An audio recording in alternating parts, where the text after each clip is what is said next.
মাথার মধ্যে যে ব্রেইনটা আছে এইটার ওজন প্রায় 1.5 কেজি। কত? 1.5 কেজি ধরবো। আচ্ছা, 1.5 কেজি ওজনের একটা ব্রেইন এই খুলির মধ্যে আছে, টের কি পাওয়া যায়?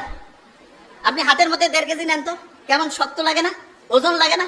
মাথার মধ্যে যে 1.5 কেজি ওজনের ব্রেইনটা আছে, এই যে সহজে সালাম ফিরাচ্ছি, এদিক ওদিক যাচ্ছি, সামনে পিছনে ইয়া করতেছি, ওই রকম কি 1.5 কেজি ওজন মনে হয়? আল্লাহ একটা অসাধারণ মেকানিজম করছে। সেটা কি? মাথার খুলির মধ্যে এক রকমের পানি রাখছে। পানি রাখার কারণে আমরা যখন নদীতে সাঁতার কাটি তখন আমাদের শরীরটা হালকা হয়ে যায়। এটা আর্কিমিডিস বলে একজন বিজ্ঞানী আবিষ্কার করছে। এবং আমাদের ব্রেইনটা আমাদের এই খুলির মধ্যে ওইরকম সাঁতার কাটতেছে, এবং সাঁতার কাটার কারণে যেই ব্রেইনের ওজন প্রায় 1,500 গ্রাম, সেটা কমে মাত্র 50 গ্রাম হয়েছে। কত গ্রাম? 50 গ্রাম। এটা কিন্তু একটা প্রশ্ন ধরবো। তাহলে 1,500 গ্রামের ব্রেইন পানির মধ্যে সাঁতার কাটার কারণে কয় গ্রাম হয়েছে? Very fine. কত গ্রাম? 50 গ্রাম। তার মানে আপনি যে মাথাটা এরকম করতেছেন, কত গ্রাম করতেছেন? 50 গ্রাম। আমরা যখন মায়ের গর্ভে ছিলাম না, এই যে লাস্ট বেঞ্চ, মায়ের গর্ভে যখন ছিলাম, মায়ের গর্ভেও কিন্তু আমরা এরকম সাঁতার কাটতাম।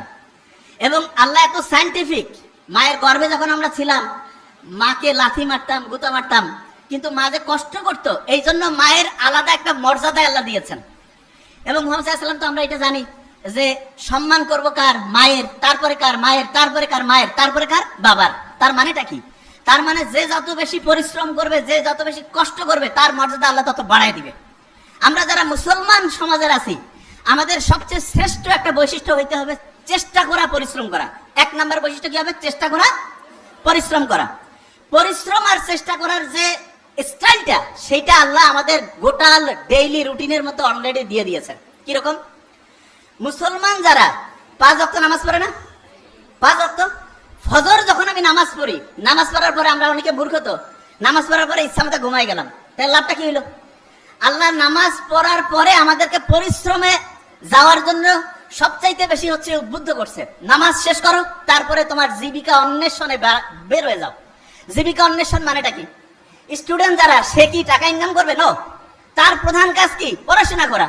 তাইলে আমি ফজরের নামাজ যখন পড়লাম, তারপরে আমার প্রথম কাজ কি হবে? পড়াশোনা করা। কি করা? পড়াশোনা। পড়াশোনার ক্ষেত্রে সবচেয়ে ভালো বুদ্ধি যেটা, সেটা হচ্ছে আগে কোরআন পড়ে নিব। যেমন প্রফেসর মুক্তার আহমেদ স্যার বলছেন, আমি তো শুনে খুব মজা লাগলো আজকে, যে আবু হুরায়রা রাদিয়াল্লাহু তাআলা আনহুর যে খেয়াল থাকতো না, তখন মুহাম্মদ সাল্লাল্লাহু আলাইহি ওয়াসাল্লামকে এসে বললো যে আমার তো খেয়াল থাকে না। মুহাম্মদ সাল্লাল্লাহু আলাইহি ওয়াসাল্লাম কি করলেন? তার শরীর থেকে চাদরটা খুলে নিলেন, বললো যে এটা মাটিতে বেছাও। এরপরে মুহাম্মদ সাল্লাল্লাহু আলাইহি ওয়াসাল্লাম একটু সেখানে দোয়া পরে একটা ফু দিলেন, বা ওনার হচ্ছে লালার থেকে কিছু জিনিস দিলেন। এরপরে ওই চাদরটা গোটায় বললেন শরীরে রাখো। এরপরে ওই আবু হুরায়রা কি বললো? যা আমি পড়ি তাই আমার খেয়াল থাকে। ঠিক না? আবু হুরায়রা খেয়াল থাকতো না। তার মানে মানুষ মুহাম্মদ সাল্লাল্লাহু আলাইহি ওয়াসাল্লামের এই যে অসাধারণ একটা মানে বরকতের পূর্ণ, অসাধারণ একটা হচ্ছে যে দোয়ার বরকতে তার স্মরণ শক্তিটা অন্য লেভেলে চলে গেছে না? তাহলে আমরা যারা এখানে স্টুডেন্টরা আছি, আল্লাহর কাছে কিন্তু মুহাম্মদ সাল্লাল্লাহু আলাইহি ওয়াসাল্লাম তো নাই, কিন্তু তার শেখানোর রাস্তায় আমরা কিন্তু আল্লাহর কাছে চাইতে পারি। প্রথম যে কাজটা করবো সেটা হচ্ছে কোরআন পড়া। প্রথম কাজটা কি? আচ্ছা, এবার আমি বলি আগে। ব্রেইনে যে পানিটা আছে, এটার কারণে ব্রেইনের ওজনটা কত গ্রাম হয়? 50 গ্রাম। আচ্ছা, এবার শুনি। সকালে উঠে কোরআন শরীফ পড়ে যদি আমি বই পড়ি, লাভটা কি সেটাকে বুঝতে হবে। কোরআন শরীফ যখন আমি পড়বো, নিউ ইয়র্ক টাইমসের নাম শুনছি আমরা। নিউ ইয়র্ক টাইমস একটা খুব বড় রকমের হচ্ছে পত্রিকা। সেইখানে একটা আর্টিকেল ছাপানো হয়েছে এরকম, যে ব্রেইনটা এমন একটা অবস্থা আছে, যে অবস্থায় পৌঁছলে পড়ে 1 ঘন্টায় 5 থেকে 10 ঘন্টার পড়া যায়। 1 ঘন্টায়, এই যে লাস্ট বেঞ্চ, ওই যে লাস্ট বেঞ্চ, 1 ঘন্টায় 5 থেকে 10 ঘন্টার পড়া যায় 1 ঘন্টায়। এবং সেই অবস্থাটা তার একটা নাম দিয়েছে। কি নাম? Flow state. কি নাম? আচ্ছা, আমি বানানটা করি, FLOW, ফ্লো স্টেট। তা ওরা ফ্লো স্টেট তৈরির জন্য 5টা উপাদানের নাম বলছে। কয়টা উপাদান? 5টা উপাদান। এবং খুব মজার ব্যাপার, সেই 5টা উপাদান তৈরির জন্য যে আলাদা আলাদা 5টা কাজ আছে, সেই 5টা কাজের যে সামারি, সেই কাজটা আল্লাহ নামাজের মধ্যে কোরআন পড়লে সেই সিস্টেমটা চালু করে দিয়েছে। বুঝি নাই? একজনকে বললাম যে ভাই তুমি ABCDE 5টা ওষুধ খাবা আলাদা আলাদা, আর একজনকে বললাম যে ভাই তোমার 5টা ওষুধ আলাদা খাওয়ার লাগবে না, জাস্ট একটা ছোট্ট ট্যাবলেট আছে, সেইটার মধ্যে 5টার সব কানেকশন আছে, কোনটা বেশি দামি হইল? বুঝে নাই? একজন ডক্টরের কাছে গেছে, 5টা আলাদা আলাদা ওষুধ দিছে, আরেকজনের কাছে গেছে, বলছে তোমার এই 5টা খাওয়া লাগবে না, একটা খেলেই 5টার কাজ করবে। তাহলে কোনটা বেশি ভালো ডাক্তারই হইলো? ওই একটা কাজ হচ্ছে নামাজ পড়া, কোরআন পড়া। কোন কাজ? বুঝি না, বিশ্বাস করি না তো আমরা।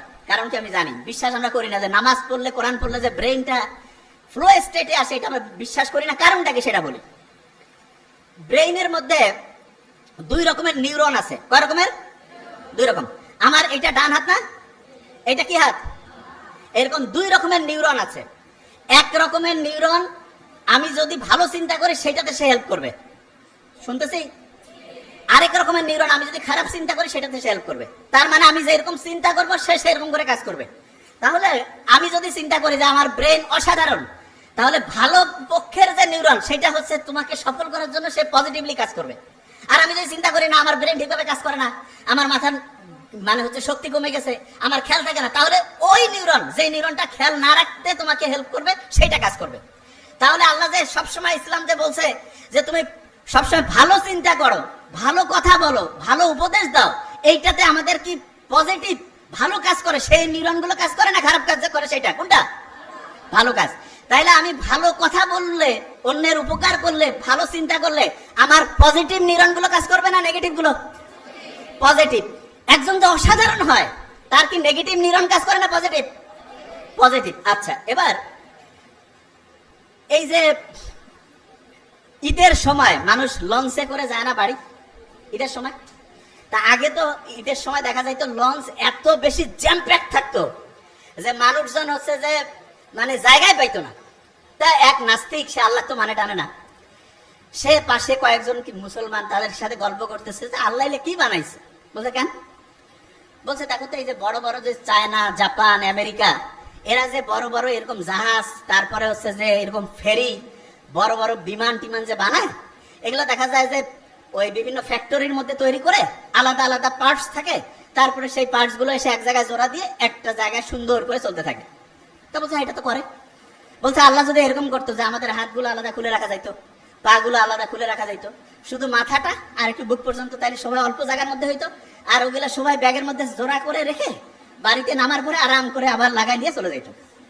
তা নাস্তিকের এই কথা শুনে কি আর কি কবে, সবাই কাছে আসলে আল্লাহ ধ্বংসই করে দিছে।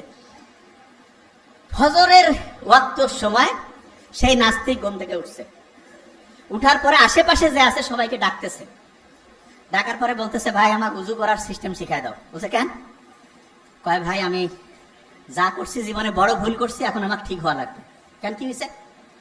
বলছে গতকালকে আমি বললাম যে আল্লাহ যদি এরকম প্রত্যেকটা হাত পা আমার আলাদা আলাদা করে ছোট ছোট করে, ওই যে বড় গাড়ির যেমন স্ক্রু আলাদা করে খুলে খুলে ব্যাগের মধ্যে রাখা যায়, সেই সিস্টেম যদি আল্লাহ করতো, আর আমিও তো নিশ্চয়ই তাহলে ব্যাগের মধ্যে ওইটা রাখতাম। তা ব্যাগেরটা গতকাল যে ব্যাগের মধ্যে আমি আমার হচ্ছে টাকা পয়সা আর কাপড় চোপড় রাখছি, ওই ব্যাগটা হারাই গেছে। যদি আমার ওই হাত পা ওই ব্যাগের মধ্যে রাখতাম তাহলে এটা তো নাই হয়ে যেত, আমি বাড়ি যাইতাম কেমন করে? বলছে আমি ভাই যা করছি ভুল করছি, নামাজ পড়বো, আল্লাহকে এখন থেকে ডাকবো।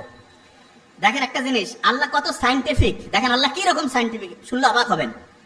আমাদের একজনের হাত, একজনের পা, একজনের চোখ, কান আপনি চাইলেই কেটে আরেকজনকে লাগাই দিতে পারবেন না, যে ভাই এটা আবার কেমন কথা? হ্যাঁ, আপনি চিন্তা করেন তো, এই যে কালা জাহাঙ্গীর, পিস্তল, রাইফেল, কত নামের অনেকজনকে পাওয়া যায় না?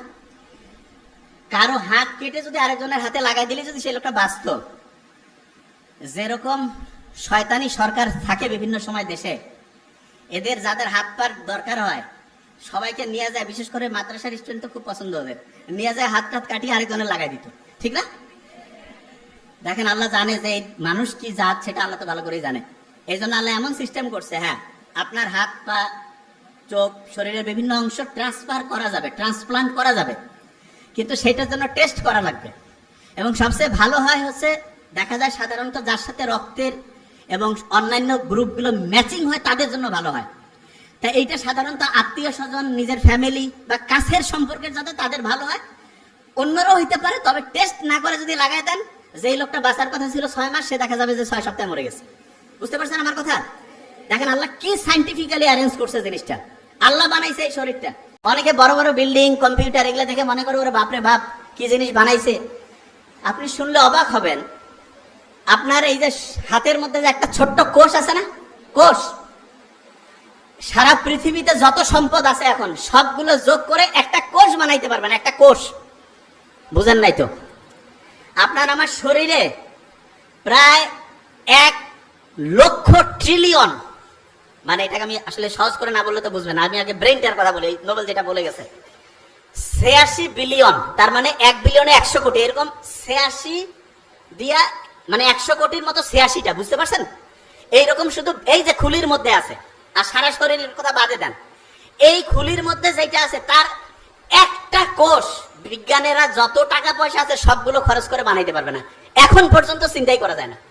বিজ্ঞানীরা করছে যে না এটা হচ্ছে অটোমেটিক নেচার থেকে আসছে, কারণ ওরা যেটা বানাইতে পায় না তখন কাজে এটার ব্যাখ্যা খুঁজে পাওয়া যাচ্ছে না। এই যে ডারউইন যে আছে না, বলছে যে বান্দর থেকে আসছে, বিশ্বাস করেন মিথ্যা কথা।